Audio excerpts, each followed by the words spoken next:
Ladies and gentlemen, welcome into Fantasy Football University, FFU, coming at you in week 13 of the fantasy football season. Ladies and gentlemen, we are so happy to be with you. I am Mr. Bill DeClusis. I'm here with Mr. Tom Lang. Mr. Lang, how are you doing, sir?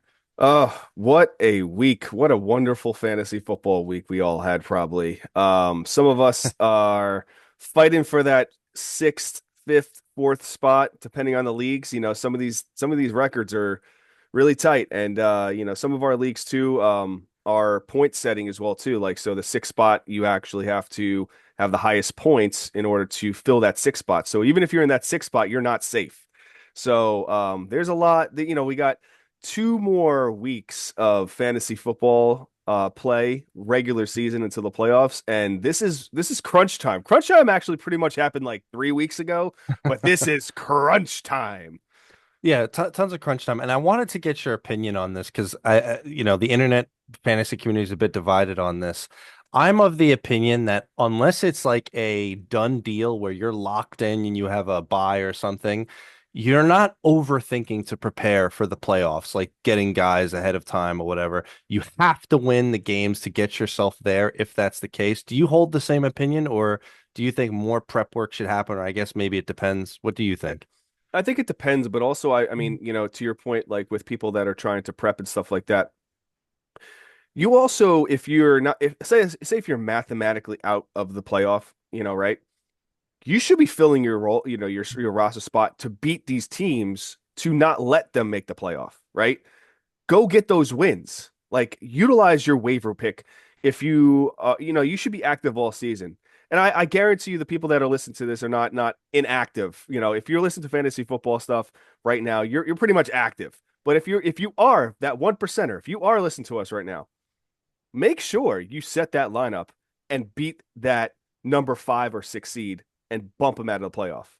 Well, for those who are not eliminated, what's your view on how far ahead do you prepare? I mean, if It you have just to win, you got depends. to win, but Yeah, it just depends on your situation, right? So like how many roster spots you have. If you have players that you feel really confident they're going to come back from IR and you want to plug them into your bench spot and you could hold because your roster spot is solid and you're willing to take one shot or two shots potentially each and every single week based on the strength of your starting roster, it doesn't hurt to prep maybe 2, 3, I'd say 2 or 3 weeks out from playoff, right?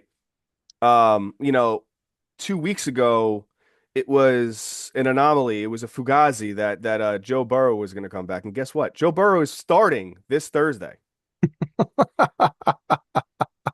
that's true. I I was mean, getting but a lot of crow when I picked him up, and then I had to drop him because I had to actually start somebody. So, things like that do happen. And Joe Burrow found his way on another roster. yes, he did. No, these things He happen. actually, it's funny. Joe Burrow found his way on that specific league. Burrow found his way back to the roster that he was drafted. Yes, he did.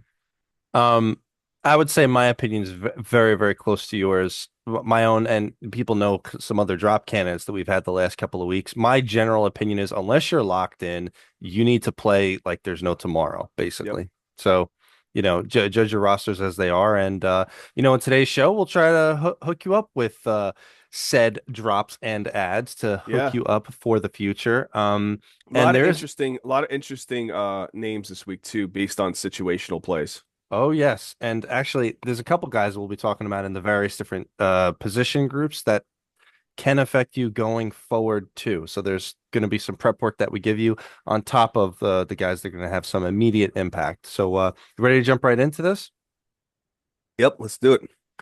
All right, let's do this. We got week 13, and notably, there are no teams on bye this week. So, no teams on bye. We got a full slate of games. This is going to be a very, very, very, very important show.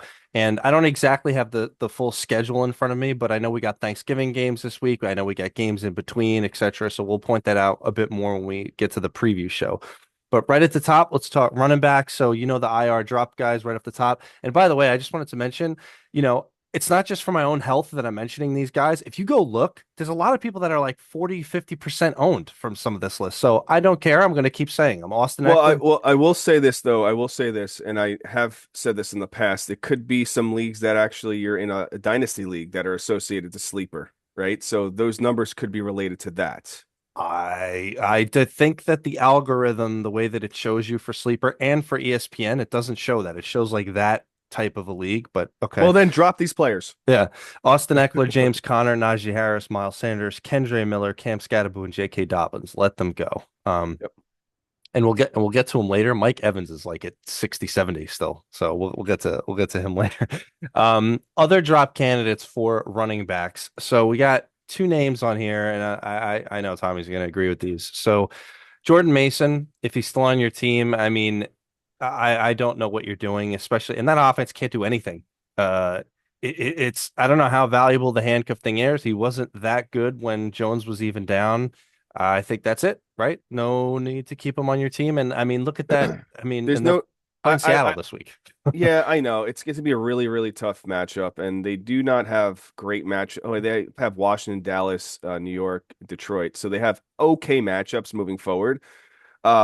But JJ McCarthy is in concussion protocol. He's most likely not going to play this week.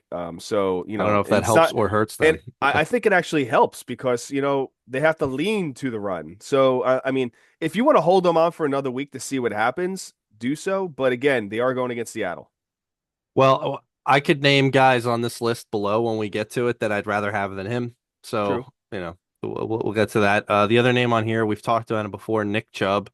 It is not going to happen for him. It's just past And the expiration date. And Damian Pierce is dwindling his way back into potentially making his way to the roster. So You mean Joe Mixon? Damian Pierce has been traded to the Kansas City Chiefs. what? Yes. Well, Right. Go ahead and verify that while my giant mouth keeps talking. So yeah, Nick Chubb, you could let him go. And by the way, I mean I had it in the notes section when we get to the Houston section. Joe Mixon, and this gets. I mean, we've talked about this all the time with coaches and now with players speak. Ian Rappaport and along with other people and beat reporters have been reporting that Joe Mixon is not coming back this oh, season. The second that Joe Mixon hears this, he goes and tweets back, "No, you're wrong. I'm coming back." Joe Mixon's a liar. The whole team is a liar. There was clearly other surgeries and other things that happened. Why can't they just say what happened, what's going on, and stop being vague with this? I don't get what this competitive advantage is, but I can talk it out. Yeah. Anyway, yeah. what'd you find out? He didn't get traded because the trade deadline is over, but he got waived by the Texans and That's he true. got picked up by the Kansas City Chiefs. So that's very interesting actually because if they went out and they picked him up, this could mean something for Pacheco not coming back, soon. We'll talk about the Chiefs today a little bit, but so yeah, so there we go. That's Interesting. that's Houston. So anyway, bottom line, let Chubb go. The only guy worth rostering there is Marks. All right, so let's talk about some options that we want to highlight before we get into the sit rep. Top name on here is Devin Neal. Hmm. So now I wanted to ask your opinion. I was actually very close to putting Alvin Kamara as a drop candidate. So we know he's going to miss one game at least. I sources are saying he could miss two games. Let me just ask you this. If you knew that he was missing two games right now, would you drop him? I mean, he hasn't really had any value all season, so That's I think he part of the was a point. drop candidate before. It's really tough to drop a player in his caliber, but it is what it is. I mean, I think honestly, Devin Neal probably could be the top fantasy pickup this week because, I think he the other is. thing is Taysom Hill does not look good with the touches he's receiving. He That's right. looks slow. He's not, I mean, yes, he gives a little bit of a spark, but again, he is not the player that he was a year, 2, 3 years ago. These injuries are piling up.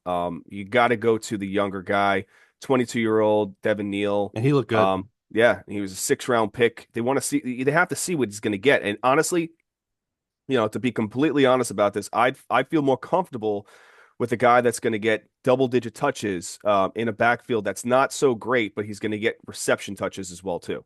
He went when Kamara went down. It wasn't great on the ground, but it was pretty decent through the air.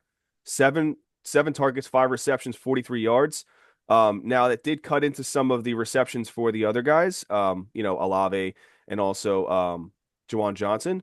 But again, I think it's game script situational. They are going against Miami this week, so he could get a little bit more yardage on the ground and not have to be utilized so much in through the air. So this could be a really nice spot. And honestly, moving forward, Miami, Tampa Bay, Carolina, Jets, Tennessee, fantastic, fantastic Absolutely. schedule. Fantastic schedule. I- So I'm glad you I pointed that out. I really think that he should be the top pickup this week. Even with Kamara potentially making his way back into it, they have to utilize him. They have to see what they got. Kamara is, I think this is it for Kamara. There's not going to be a grand finale, or maybe there will be a grand finale in week 17, but we're not really looking at week 17 right now. Yeah, I couldn't agree with by far the best pickup, the best opportunity. And I would just say, just on the Kamara business, if I'm fighting to get a playoff spot and I don't have a first round locked up, I would drop Kamara. I would. I just Yeah. it's just It he hasn't been sucks. performing anyway. I mean, It sucks, but it is what it is. yep, it is what it is. Let's talk about the next guy, Tommy's darling. So if Yes. you, hopefully you guys didn't forget about him. So now Washington's coming off the bye. It's Chris Rodriguez.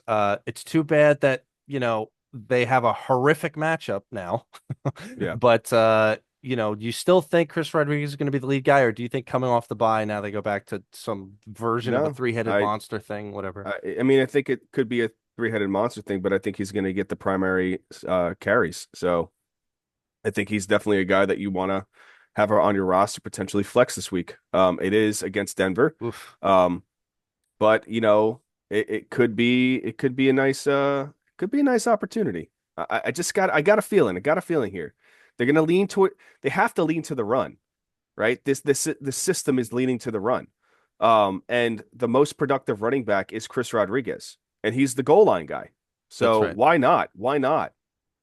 Because it's Denver. But yes, your point's well taken. I don't know if I would play him this week, but maybe going forward. Maybe if you're in running back purgatory, although nobody's on bye now.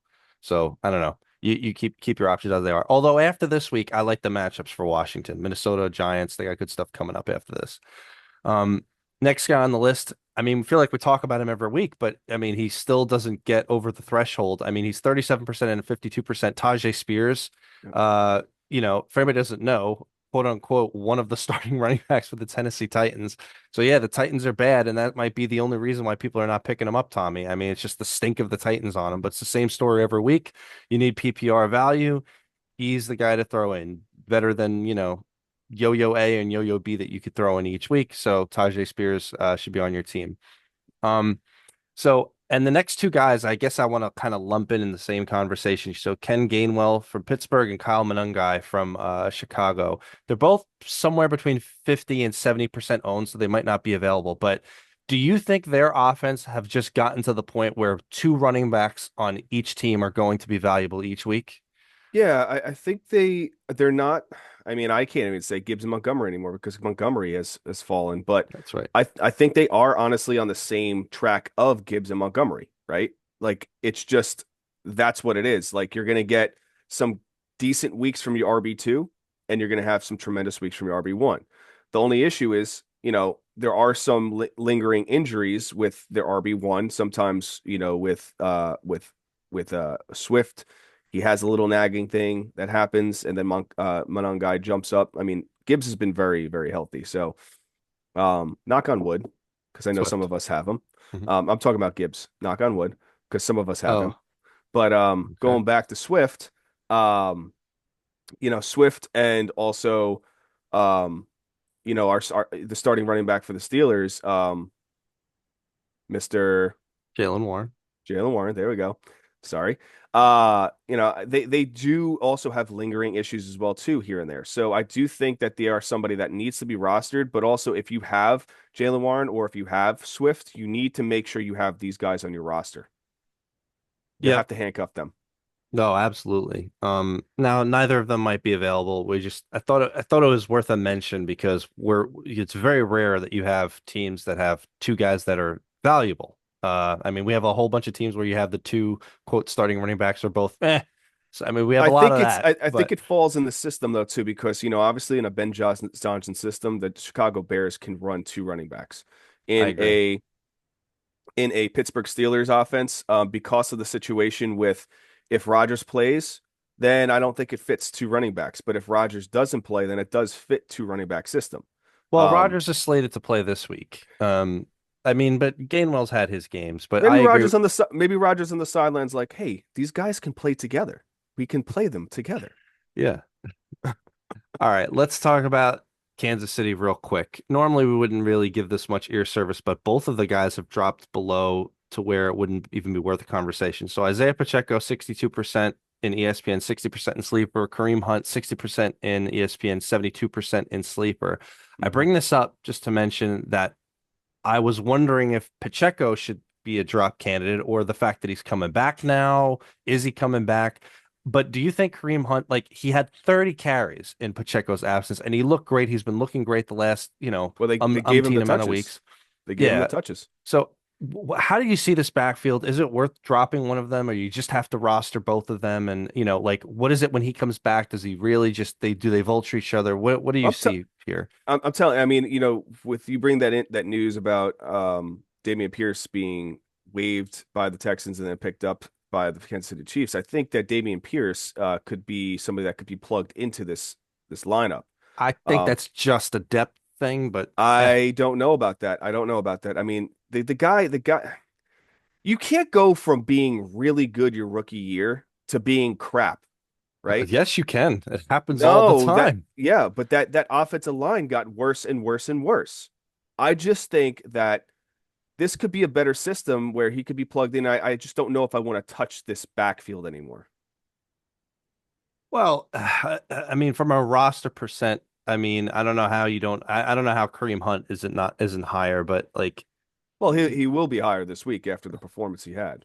you're saying, you think this could end up being three people being involved in this backfield. That's what you're saying. Potentially, potentially, but then also I don't like the matchup moving forward. Against Dallas, Dallas's front four has been playing better, a He lot won't be better. involved in that game, but Then Houston, tough defense, and then you right. got Los Angeles Chargers, pretty good defense. So I don't know. I'm not sure if I feel comfortable plugging in one of these guys, unless it's needed. But I don't know if I feel comfortable plugging in a Kansas City running back for the next 3 weeks. Yep. Well, maybe the good news is for everybody listening to this, maybe neither one of them are available in your team, in your fantasy league. Yeah. So it's just worth the conversation Let because me tell you, let me tell you this though. There's one player that you actually don't have on our spreadsheet right here that I do want to talk about sure, before we sure. get into our wonderful Arizona Cardinals running back room. But Bhayshul Tuten. Bhayshul Tuten did not have the best week against Arizona. But against Los Angeles Chargers, he had 15 for 74 and a touchdown. That obviously was a fantastic game for the Jaguars. The Listen to their schedule. Tennessee at Yep. Tennessee, Indianapolis. Indianapolis's defense has been the front four has been okay.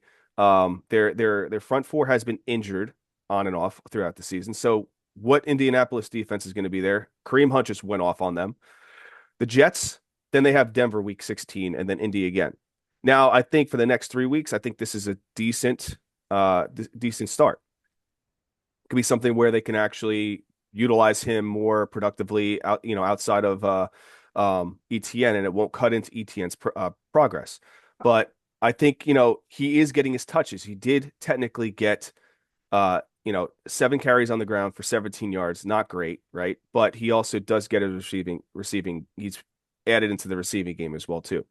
So I think this could be a guy that you potentially can have on your roster. And if you need to next week, the week 14, 15, you could plug him in and he could be somebody that could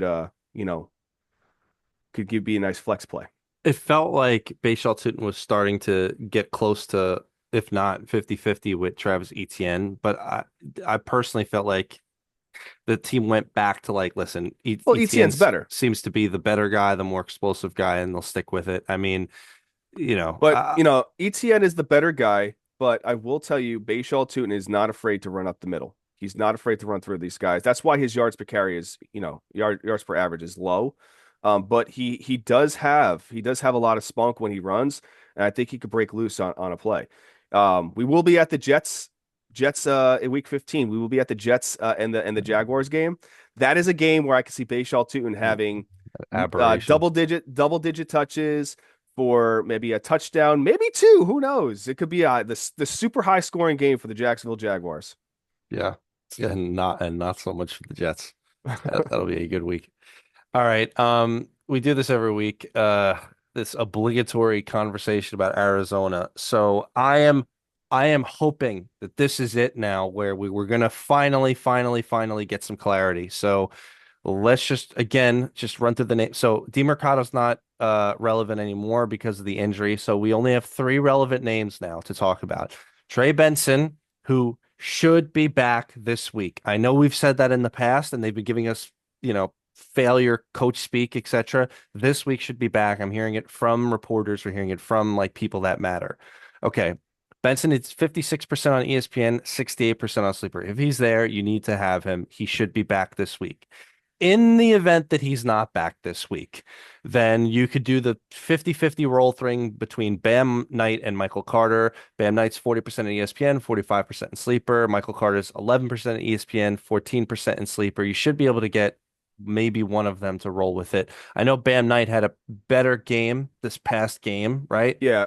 So just cutting into that, Yes. I will say if Trey Benson does come back, he's going to be taking over the red zone basically touches for Bam Knight. Bam Knight right now is the number 12 in the past 3 weeks, and number 12 in the red zone inside the 10. Um, Basically he has 4 touches for 8 yards, 2 touchdowns.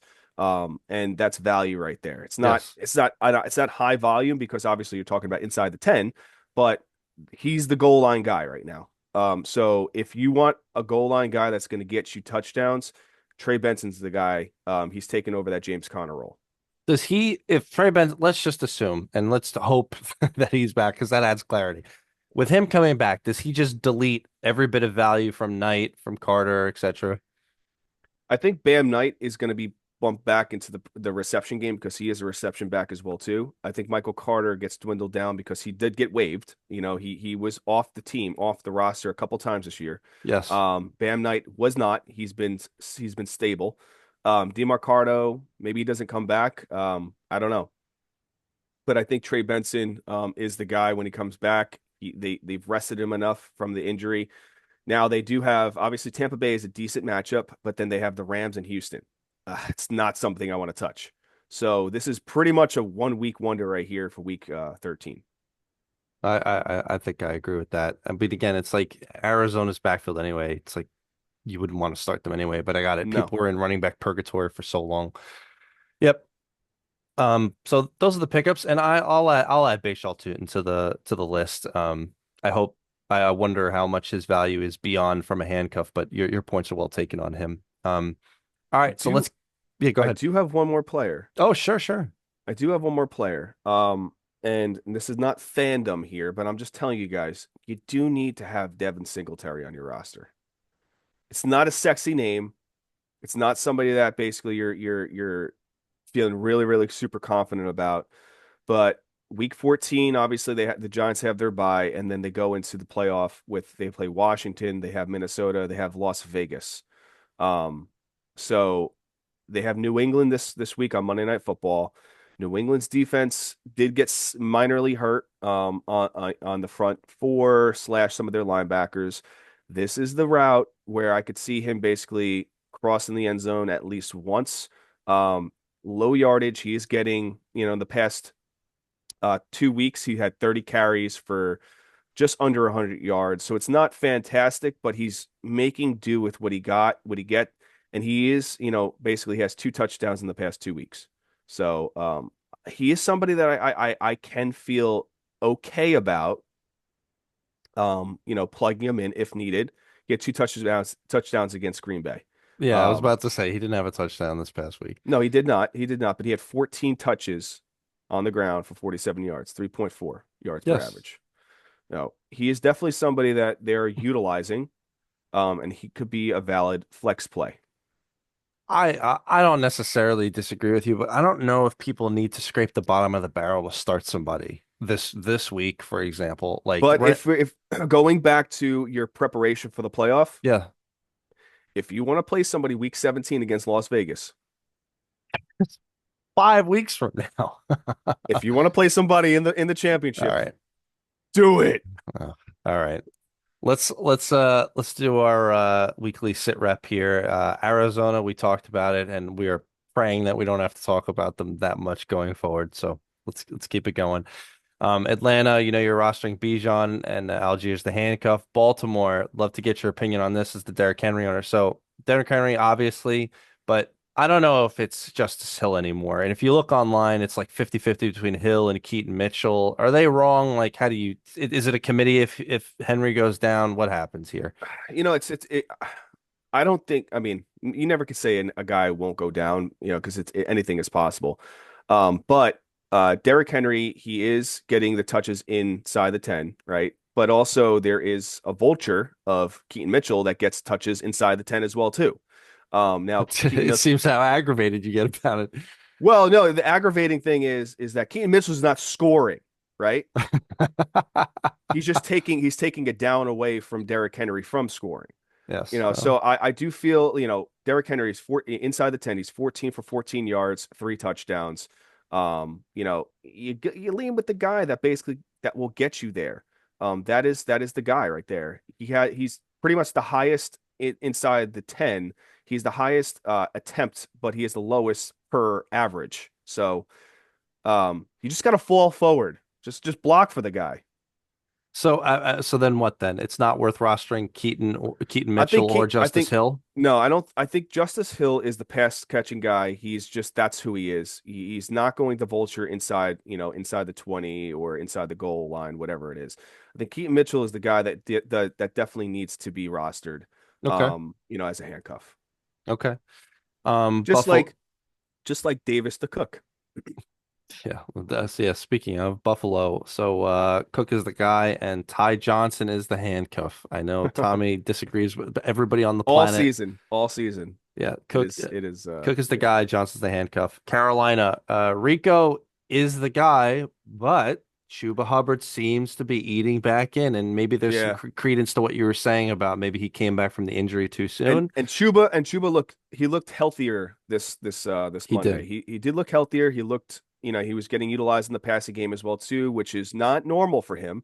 But the system is basically revolving to little dump off passes, and he did look pretty good last night. Now I'll point out, like the Carolina, like they've got the Rams and then they're on a bye. So maybe I'm not going to feel crazy about any Carolina running back until after that, but just keep in mind. Chicago, we talked about it.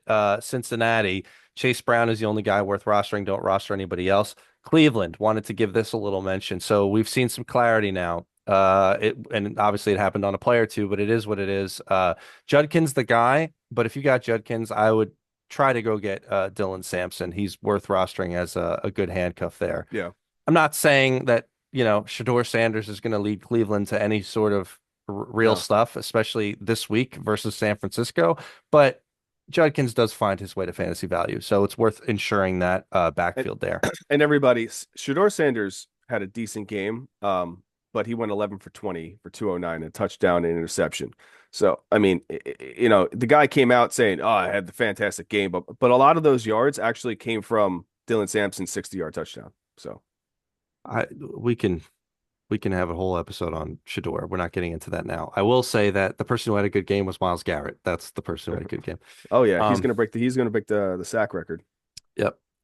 Dallas, we've talked about this. Javonte is the only back worth rostering. Although I want to point out that Davis looked pretty decent on the couple of carries that he got. So I would imagine he's the guy there, but I don't know if I would roster anybody just yet as a handcuff in Dallas. Denver, we know what's up. You roster Harvey, you don't need to roster anybody else. Detroit, you roster Gibbs and Montgomery. Green Bay. So in Jacobs going down, I don't know if he'll be back this week. Don't care. I'd be starting Wilson again. I think he's a great start this Yeah, week again. You don't need to rush. honestly, and not to cut sorry to cut you Sure, off, sure. but Wilson, that was pretty much in. I didn't think that he was going to be the primary guy 100%. So I Oh, did I have, did. I did not. I felt that there was going to be a split share somewhat to an extent.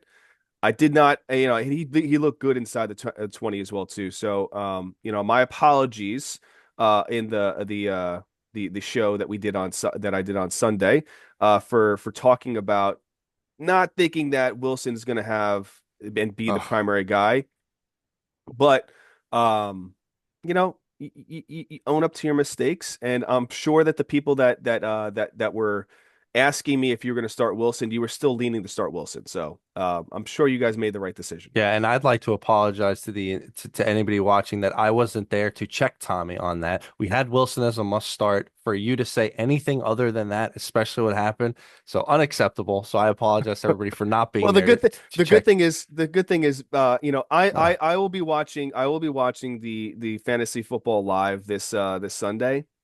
Well, Billy takes it over, this specific Sunday, and I will that's check right. him in the comments. Let's see. Although Green Bay, it's this obligatory mention every single week. Keep an eye on Marshawn Lloyd if he comes He's back. he's coming back. He's coming back. Thur Thursday morning, 1 p.m. Thursday afternoon, 1 p.m. football on Thanksgiving against Detroit. Coming back like Hallie's comment, man.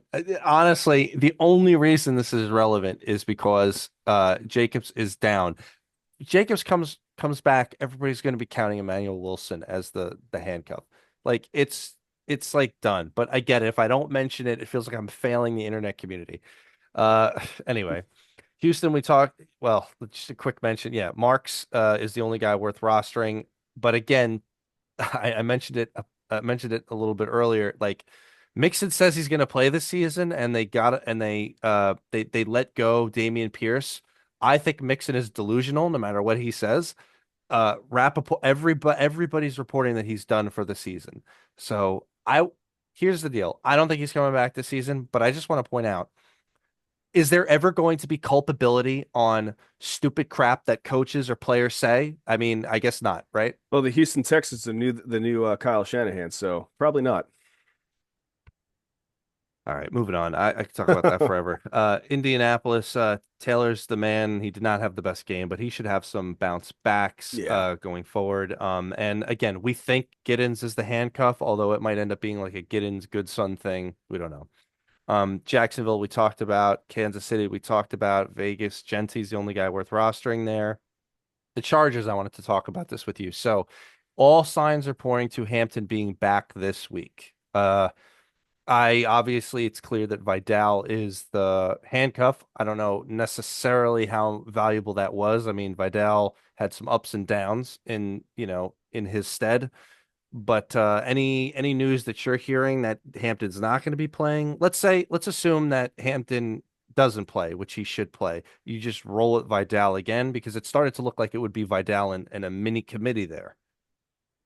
Yeah, I'm thinking that honestly, if Hampton is back, then it's Hampton and a Oh, little bit of sure. Vidal.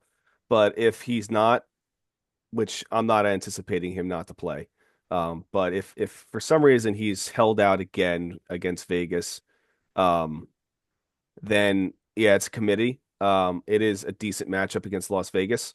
I do think that this is a get right game for him to get comfortable because he does have a tough matchup against Philadelphia and then Kansas City the next weeks after. So I think this should be a get right game for him to come back off of IR, because you're not feeling super hot about playing against Philly and also Kansas City. But again, it is Amar Hampton. We know what the talent he has, and even if he's going to get 50% of snaps against Las Vegas, I'll take those 50%. Okay. The Rams, we know the deal. Kyron and Quorum is a must-own handcuff. Miami, Devon Achane and Ollie Gordon is a must-own handcuff. Minnesota, we talked about the situation. New England, so Henderson, it's back to being Henderson and Stevenson working together to every dismay of Let me Henderson let owners. me tell you something right now. I don't know why they're putting Jennings in there in the on the goal line. Like Well, what not is go? Henderson didn't get in and Stevenson didn't get in. That's why. Just give it again.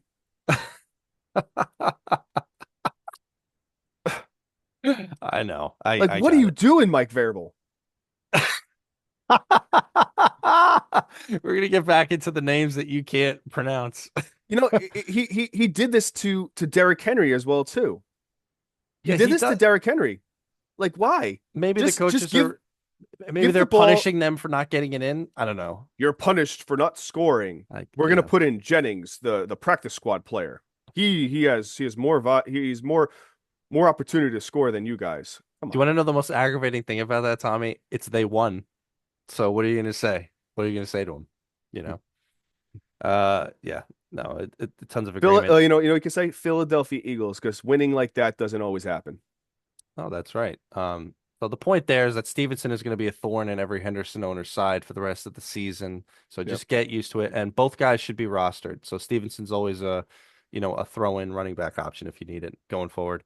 New Orleans, we talked about it. The Giants, I talked about it. Tommy, I just wanted to say, like, I don't disagree with you about Singletary, but I just like I like Tyrone Tracy. I like him as a guy. I like him as a player. I think he's super talented. I don't know Yeah. why they kind of get away from him sometimes, but He's a uh, really good pass catcher. He's elusive when he basically opens when the field is open for him. And I do think he's a great value. He's better than Singletary, but Singletary is the better short yardage guy. okay. Well, they're both in 50-50 now. The New York Football Awful Jets, you roster Breece Hall, and I don't know how valuable it is to roster Isaiah Davis. I don't, you guys can make that decision. Tommy and I have gone back and forth in different scenarios on this. I So mean, Atlanta, Miami, Jacksonville. but he's the handcuff. If he doesn't get work, he doesn't get work. And I don't know. You guys decide if you want to handcuff your New York Jets running back. That's up to you. Philadelphia, I mean, Barkley's the guy, but now Shipley's starting to, get back into the Bigsby's handcuff work. I still think it's Bigsby because of what we saw in the game where Barkley was not there. Yeah. But just keep an eye on that, and hopefully Barkley does not get hurt. Pittsburgh, we talked about the situation. Both guys need to be rostered, Warren and Gainwell. San Francisco, McCaffrey's God, and Robinson's the handcuff. Seattle, man, it just the, the roulette wheel keeps on turning here. So Walker and Charbonnet, they're just going to be in full 50-50 from now to the end of the year. It's the same conversation every single week. Keep it, keep it rolling. Tampa Bay, I wanted to ask you, is Irving coming back? If he's back, is Tucker still available? If he's not, is Tucker still worth it? What about Rashad Way? Please enlighten us on the Tampa Bay backfield here. Um, I mean, all signs are showing that Bucky Irving should be back this week, but does that mean that he's going to be the starter? I don't know.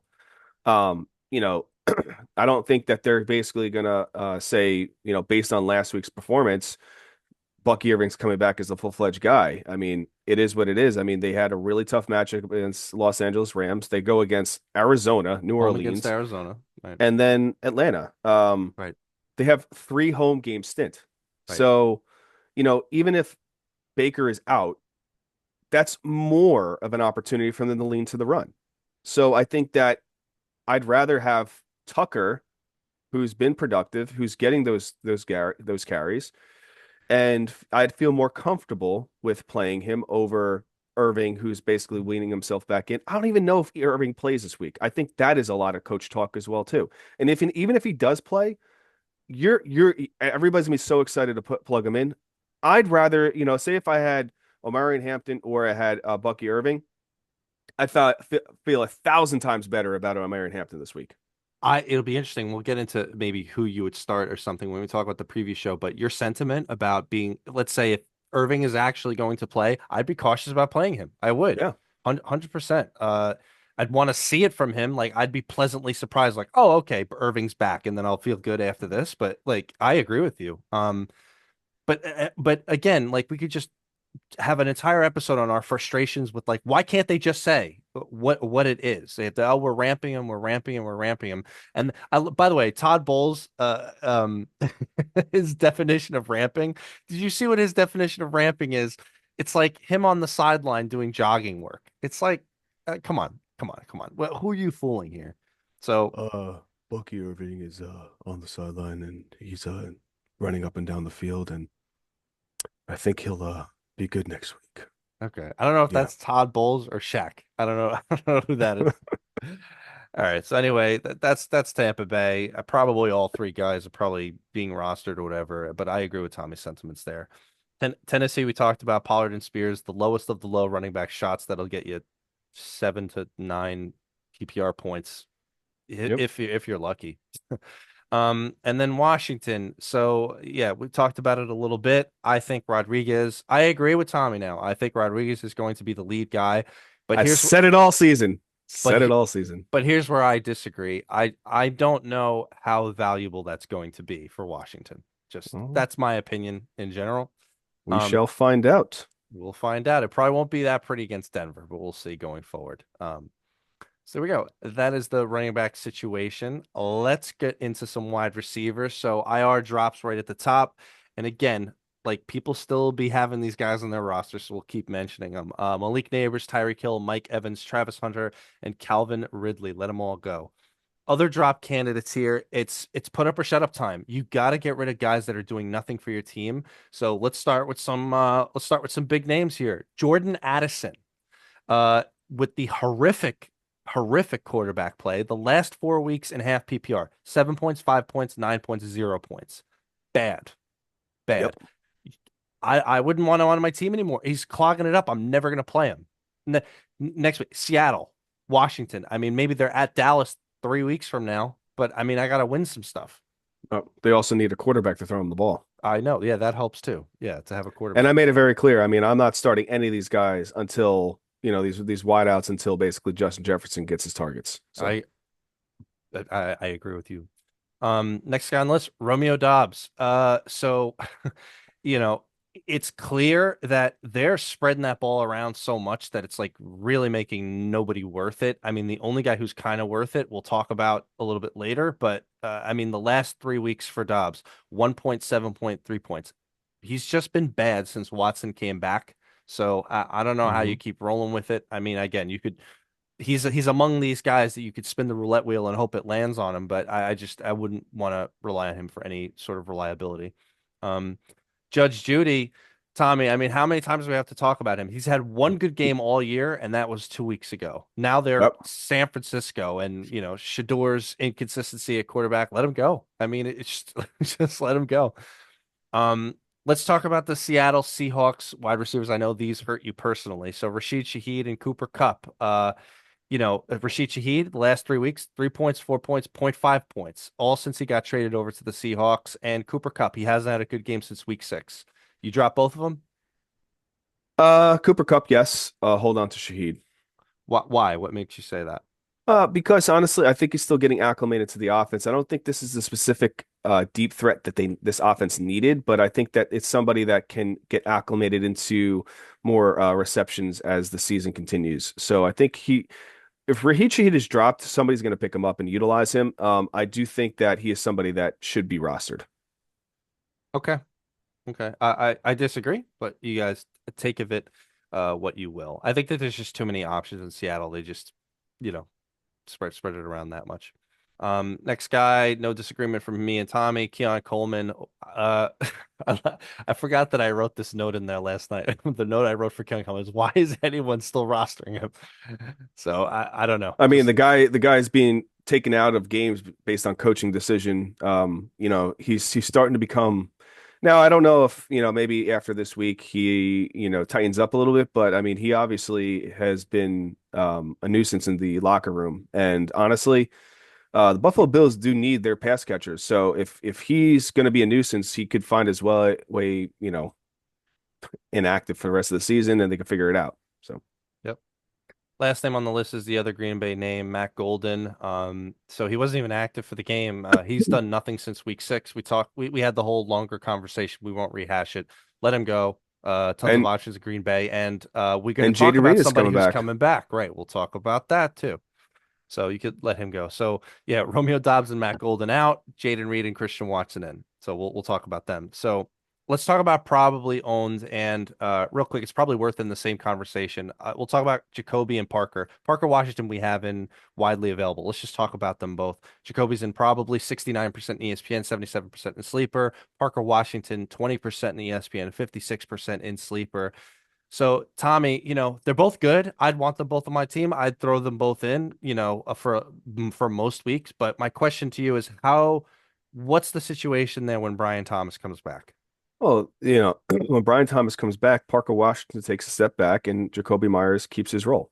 That's it. I might think it might be the other way around, man. I don't think so. Really? Jakobi Meyers is getting more, he's getting more acclimated to the offense. It's only time. And honestly, they have Tennessee, Indianapolis, the Jets. So Good matchups. All right. yeah, it's you're going to start seeing. I'd probably say against Tennessee, he sees anywhere from 4 to 7 targets. Indianapolis, he sees a little bit less, maybe about 3 to 6 targets, and then the Jets, he may see double-digit targets there.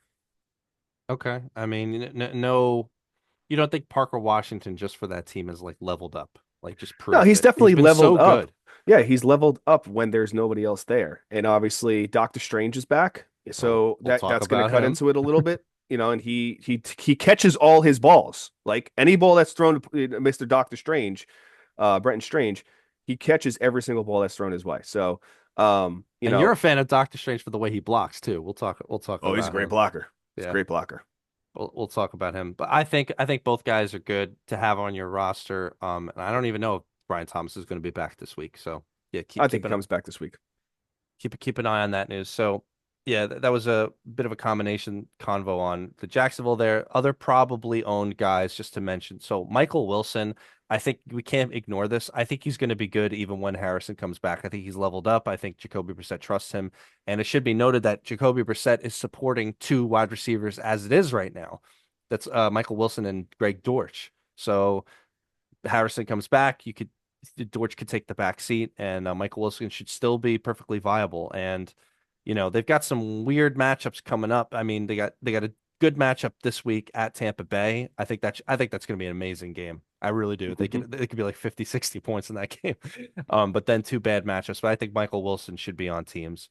Um, Yeah, I think with Harrison coming back this week, I think he could be a middle range flex play. okay. Next name on the list. I don't know what to make of this. So Darnell Mooney, we've been such haters on him for most of the year, and honestly, if it wasn't for one giant bomb, the game would have been another dud. Uh, but I guess suppose we can't ignore the That's production. fantasy football right there. I suppose we can't ignore the production. Now they're playing the Jets. Drake London's still going to be out. Drake London, right? Sorry, Darnell Mooney, right? I Playing the guess. Jets, maybe. But I think honestly playing the Jets, this is a heavy run game here. It's probably about a 70-30 run to pass game. Yep. So, if you're looking for a boom or busty play, go pick up Darnell Mooney and plug him into your flex. Yep. But Uh, again, there's no buys this week, so you should not be playing Darnell Mooney. you maybe you could find somebody better. But again, Yeah. maybe people lost T. Higgins or something. Maybe definitely you could find somebody better than Darnell Mooney. No, other probably owned. We got Christian Watson here. So it wasn't the best, but still, he gets lots of targets. He went 5 for 7 for 49 yards in the past game. He's been the only reliable pass catcher in Green Bay the past few weeks. But I want to parlay that into a conversation about Jaden Reed, who we're going to talk about in widely available. Okay, so Jaden Reed, believe it or not, he's 38% in ESPN, 41% in Sleeper. You probably could get him. He's been practicing. He's had the practice window opened. So Tommy, I mean, and Jordan Love has not been that good. Like, I like Christian Watson. Have always said that I think Jaden Reed is the best wide receiver in Green Bay. Piece But he's not a together, wide receiver one. okay, right, according to Josh Jacobs, piece together this Packers wide receiver room. Who do you want to have? Who do you want to play? I mean, I'd want to play Watson this week at Detroit. I mean, I don't know. Like, I piece this I together for me. I think Christian Watson is the week in, week out guy. He's going to get he's going to get the goal line targets. So, when they do throw the ball. So if that's just what it is, Would he's going you to get also inside. be willing to throw in Reed in different scenarios? Like, Uh, I want to see what kind of Jaden Reed comes back before I say, hey, throw him in there as your flex or potentially a wide receiver too. I just don't see it happening yet. Let me ask you this. Since we're on the Watson, Reed, uh, slash Michael Wilson, Darnell Mooney conversation, right? This week alone, with T. Higgins out with a concussion, do you play Andre Ishivas over all of those guys with Joe Burrow back? Um, against the Ravens? over all of Yes. those guys, I think Yes. I think it's fine. I would consider them in the same tier. I would consider him in the same tier as Christian Well, Watson. yeah, yeah, but I think Ishivas is basically getting more targets than him, and also they have a better matchup against Baltimore. I think this is going to be a back and forth battle, especially with Joe Burrow. I don't think Joe Burrow is going to have a slow start where it's a lot of people are talking about.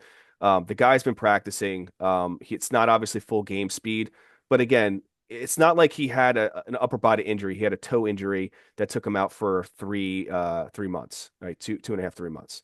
So mobility may be a little bit of an issue there, but it's still Joe Burrow. I think he has the comfortability with Andre Ishivas, and obviously Jamar Chase is going to get hyper targeted as well too. I think that this could be a nice week for Ishivas. No, I agree. I think it's a very good 1 week rental, and for Yep, people who definitely need it from like T Higgins, etc. sure. Last name on probably on. Please don't forget about him, Troy Franklin. So he might, if he's available, this is going to be might be the last week you could get him. Denver's got some nice matchups coming up, and he's been really 1-1A with Sutton. He's been really good. He's been real And amazing. a lot of the reason behind it, and I said it a couple weeks ago, was because they both played. Nix and Franklin played together at they've have That's right. chemistry, right? They played at Oregon together. That they have the chemistry. And it's not on the level of Jamar Chase and Joe Burrow, but it's chemistry is chemistry. When players play together, um, they find ways to make things happen. And honestly, I think Troy Franklin is a nice pickup as well too. You should have him on your roster. And he's a nice bye week option moving forward against Las Vegas week 14. Sure. And at Washington this week. I mean, absolutely. Let's talk about the widely available guys. Parker Washington, we talked about it. Let's talk about the Houston wide receiver situation. So, um, you know, regardless of the quarterback situation, Stroud and Davis, I see kind of their entire offense very similarly. But I don't know. I don't know if there's enough of a pie for Collins to do well, Kirk to do well, Higgins to do well. Maybe there's more upside with Higgins, more reliability with Kirk. How do you piece together Kirk and Higgins? Let me just, but sorry, before you answer, Kirk is 11% in ESPN, 52% in Sleeper. Higgins is 23% in ESPN, 24% in Sleeper. Just weird percentages there. So how do you piece this together? Well, if you're looking for playoff plays and opportunities, they have Arizona, Las Vegas, and Chargers. Those are good pass, throwing against the secondary kind of opportunities right there. Honestly, if I were I won't say a betting man, but if I was somebody that was watching the games and seeing production, yes, Jaden Higgins' production has been going on the uprise because of CJ Stroud not being there, right? I think it's a coin flip. Um, I think Higgins is going to still remain the wide receiver two on that roster over Christian Kirk, and Christian Kirk is going to be the slot gadget guy if needed because he is being utilized in the rushing game at times as well too. So based on what they have in front of them for the next couple weeks, I do think that this could be a nice plug and play for Higgins. Yeah, I don't necessarily disagree with you. You know, the Higgins, there was some promise with Higgins in the preseason, so maybe Yeah. maybe some of that's coming to fruition now. Hmm. So yeah, we'll see how that goes. Next name on this list, I mean, you're darling. You could just talk this guy up. So Isaiah Hodgins, and now basically with Winston, I mean, I don't know why they wouldn't keep rolling with Winston. It was disgusting. It was disgusting, but I did start Isaiah Hodgins in that league, and I won the week. With a Yes, lot of with the injuries and the buys I had. So, it was a risky start, but honestly, I mean, with Slayton back, it could have dug into it a little bit, but Hodgins played well. I mean, Hodgins he was on that giant roster back when they played in that playoff. They won that playoff game against Minnesota umpteen years ago. yeah. So he's a viable pass catcher. He's getting the targets, and with Winston being in there, I think he's still a nice play. So my question to you about this is, does his level of production involvement continue with Slayton if Slayton's fully healthy? I mean, Slayton was kind of Um, in and out with the hamstring thing I think last I game. think the situation is it's more of a conversation who's the quarterback because honestly, If Dart comes back, then I don't know if Isaiah Hodgins gets the same volume that he's been receiving. I think obviously it kind of leans more towards some scripted running plays for the quarterback, which I really still don't think it's smart for them to do. Especially with the concussion protocol that he's been in, and also him being your centerpiece for years and years and years to come. I just don't know if that's the best approach. But again, I think if Jameis Winston is the quarterback, which I believe he's going to be the quarterback again, this upcoming week, and then we'll see what happens with the quarterback play. Uh, Well, they have New England and then they have the bye. So if I it just imagine I it imagine they're going to makes let Winston sense. again, let It them makes go to the bye, sense. and then they'll Yeah, reassess if they're going to go with Dart after correct. that. Um, and honestly, I got a lot of flack about basically saying bench Dart for the rest of the season. I mean, it just makes sense to bench Dart for the rest of the season. You saw what you got. You know what you're getting from the guy. You need to form a better and he doesn't have the talent like he doesn't have Neighbors out there. He doesn't have his Scattaboo out there, his scat man. It's not the same team. And do you want to basically have more scripted run plays to get that extra yard? I don't know if that's the smartest thing for him right now. Save it for next year. Maybe not, Um, but I see the value in them getting him reps and stuff. That makes sense No, to me. I But see it at times, but I just don't know if it's something that you want to do immediately. Do it after the bye. And this is not just, talking fantasy wise and stuff like that. Just do it after the bye for the guy's health. Get him, get him coming back week 15. At that point, the Giants are not relevant anymore. And Isaiah Hodgins basically could have a nice week again. not relevant now. So yeah, I think he's complete. I agree with his dependency on it has to be Winston, and I'm actually of the opinion that Slayton has to kind of like not be there ish or not be, at top health or whatever. Andre Yosevas, we talked about. Jaden Reed, we talked about. And then let's just have a quick conversation about the Jets receivers. Amazingly, I can't even believe we're doing this. So you can't ignore two straight good games from John Mechie. You just can't, including this past game with 7 targets. They have to throw the ball somewhere, and Tyrod Taylor at least gives them some level of remote competence at on offense. Now, is Um, Tyrod going to be the quarterback? Yes. Yes. They don't have competitive advantage anymore. They know it's going to be Tyrod. They know it's going to be Tyrod. But I just thought I'd also mention, Adonai Mitchell here. He hasn't had the points, but 6 targets 2 weeks ago, 7 targets this game. Um, we chase targets. We, not necessarily chasing points, but if you're in a full PPR, I think Mechie could be an option, and maybe Adonai Mitchell can be. He was brought in to be the guy. Well, he wasn't. It wasn't Mechie who was supposed to be the guy. I No. think you could dart throw it for PPR points. Very very low end wide receiver stuff if you need it, but I think And you could dart throw it. I've been talking John Mechie for years, right? Coming off of leukemia, basically that his rookie season, he had leukemia, he came back basically, and I anticipated him to have a really good season with the Texans.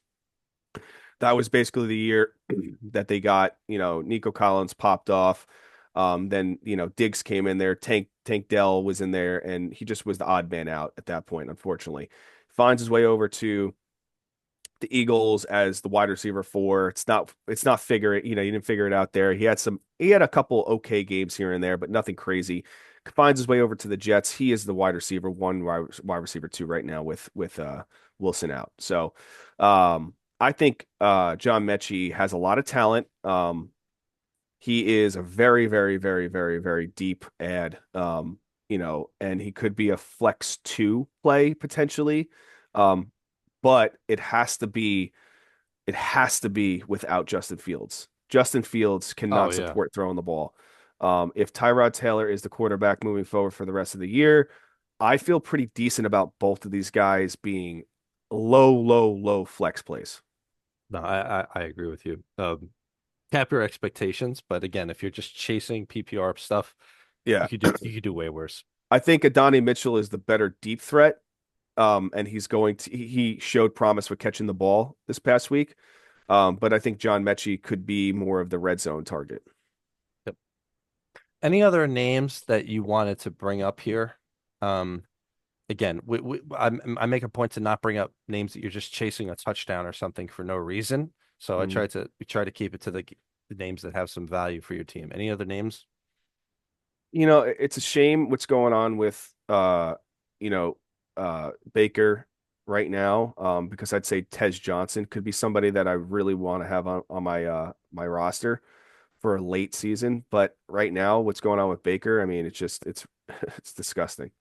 Yeah, it's bad. What's Honestly think Baker at this point could be potentially droppable. We don't know.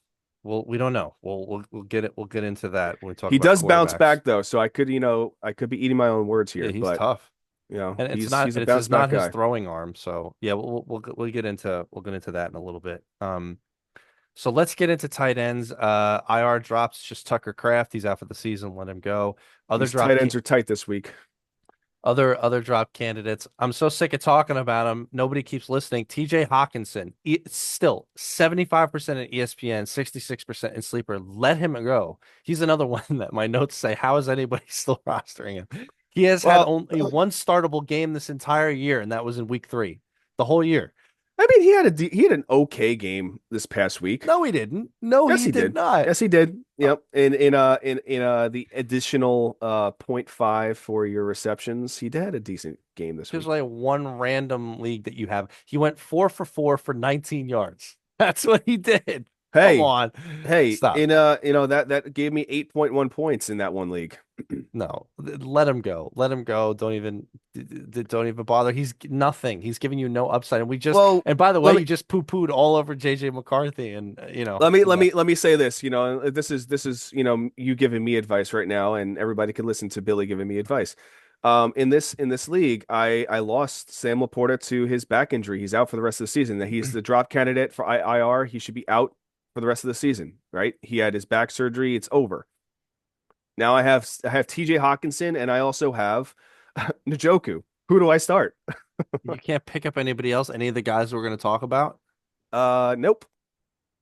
I honestly, I'd rather play some of the guys we're going to talk about. Okay. Okay, but yeah, let's get into that. The other drop candidate here is Cade Otton. So, you know, 2 bad games in a row. Now Godwin's back. He's not as necessary. He might have some good games, might not be the best, but the main point there, Tommy, you mentioned it earlier. So Baker's situation. So all these, the whole brew of stuff, just let Otten go. It was similar to last year. He had some games where he was relevant, and now the irrelevance starts. So you could let him go. Let's talk about probably owned, and there's some interesting names in here. So Theo Johnson, he continues to perform with or without Jameis or Dart. I mean, he's too good. He's too athletic. He needs to be on teams. He's great. 55% at ESPN, 44% in sleeper. So there's a good chance that he's on your waiver wire. I know he's not in the league that you're talking about, but it's a good shot. He'll be there. Colston Loveland, 35% at ESPN, 56% in sleeper. Decent shot that he'll be there. He's going to be boom bust this year, but if you want upside with the tight end, he will give it to you. He just had a nice game, but obviously had 2 bad games before that. Keep an eye on the boom bust stuff. Orone Gadsen, please don't forget that he's coming off of bye. He was amazing. Now he's off the bye. Should be good for the rest of the year. Keep an eye on you go roll with Orone Gadsen if he's a miracle if he's on your waiver wire. And Dalton Kincaid. So, he should be back this week and they need him. Tommy, you were mentioning earlier about the pass catching, their bereavement at pass catcher situation. So they cannot just halfway PPR their way with Khalil Shakir. They need Yeah. him on the team. So if Dalton Kincaid is available, go ahead and get him. He's going to be extremely necessary to the team. Um, let's talk widely available guys. And I don't understand how you can't take the shot on Colby Parkinson. He's the top name on this list. He's 0% on ESPN, 2% in sleeper. You're telling me he's not available there? I just don't know if I feel good about starting him. Let me sell it to you. 3 good games in a row. Higbee's on IR. Matt Stafford is the MVP of the NFL at Carolina, at Arizona next 2 weeks. Okay. I'm not starting him. Over the guys that over the guys that you had, Hawkinson and Njoku. Yeah, I'm still not starting him. All right. Okay. Next name on the list, you're telling me you wouldn't play him? Brenton Strange, 11% at ESPN, 23% on Sleeper. He should be back. He's back and immediately looked good. He looked great. He was athletic. He had a real nice game. He catches everything that's ever thrown to him. Next two games at Tennessee, home against Indianapolis. You're not playing him? I should play him, Yes, you should. but I don't know if he's available anymore, actually. So we'll find out. Okay. I forgot that I put this next name on this list. I think I just did it because of the Kamara thing, I and think we should delete it. yeah, I'm gonna pretend that I didn't add Shmeshim Schmill to this. Yeah, we're not talking about him. No. But I do want to talk about Darren Waller. So, his practice window But is. against Oh, Miami, this could be his 51 point week. I guess we're gonna have to talk about it.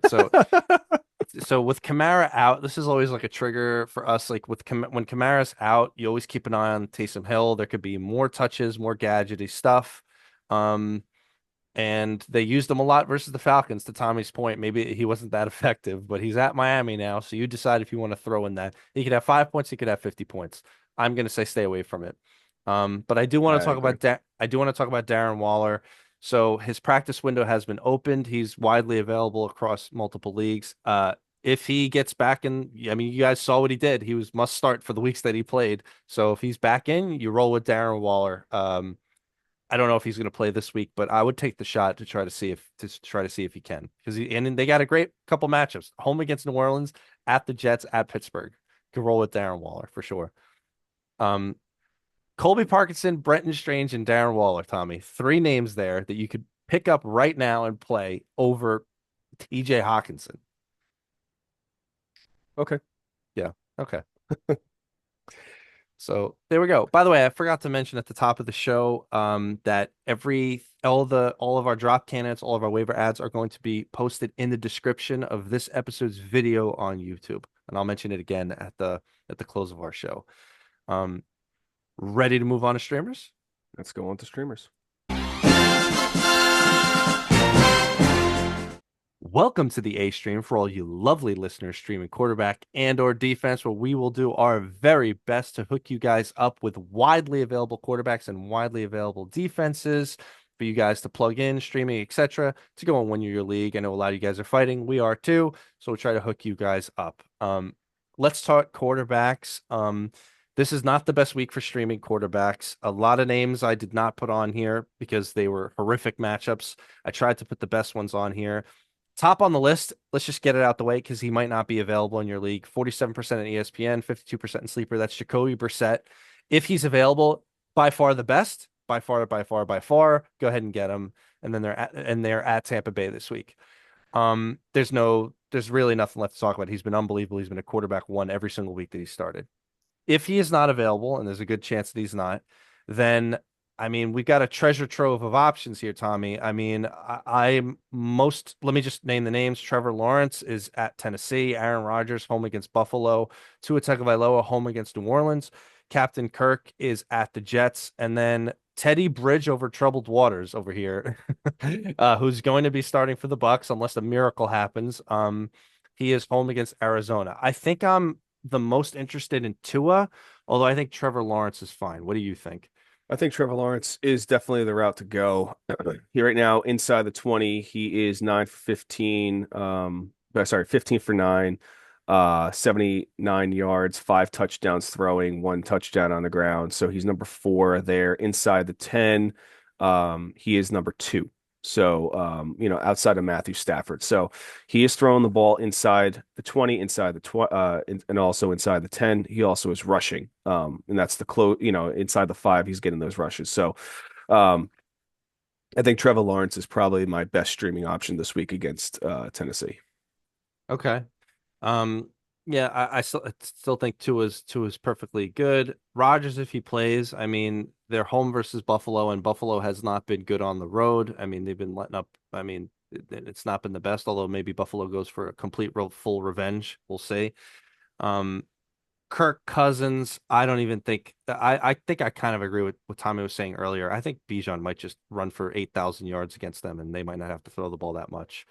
Um, but I did want to talk to you about the Baker situation, Tommy. So Baker's tough. So I can't see him being out for too long. I mean, Teddy's perfectly viable as a, as a reliable backup, but like, how do you see the offense changing now? Just maybe less explosive without Baker? It's not as explosive, and they're going to have to run the ball a little more. So that's why I'm saying, honestly, they I don't think it's smart, but Bucky Irving may come back because of the situation. But again, it's not going to be a nice Bucky Irving start. It'll be more of a little dump off to White, and then also Tucker will get about 35% of the carries, which is good for him. I really love that Teddy Bridgewater is in those backup quarterback commercials, and now's the perfect Now's the time. now's the time. Let's go. Teddy Bridge over troubled waters. Let's go. All right. Let's talk some defenses. And this is a great week for, as opposed to quarterbacks, this is a great week for streaming defenses. So um Jacksonville, they are at Tennessee. The 49ers, they are at Cleveland. The Falcons are at the Jets. The Colts are home versus Houston. The Chargers are home versus Las Vegas. And the Dolphins are home versus the Saints. All of which, I mean, maybe not all of them are going to be available in your league, but definitely a few of them would be. So all of them got really amazing lines. And I did an early look at the game lines, Tommy. Every one of the matchups we said, their opponents all have under 20 points. So they should all be smash plays for you this week. Hmm. Um, I actually got ahead and I grabbed the Jaguars defense ahead so I could play them at Tennessee this week. So that should be fun. See how Smart play right there. that's right.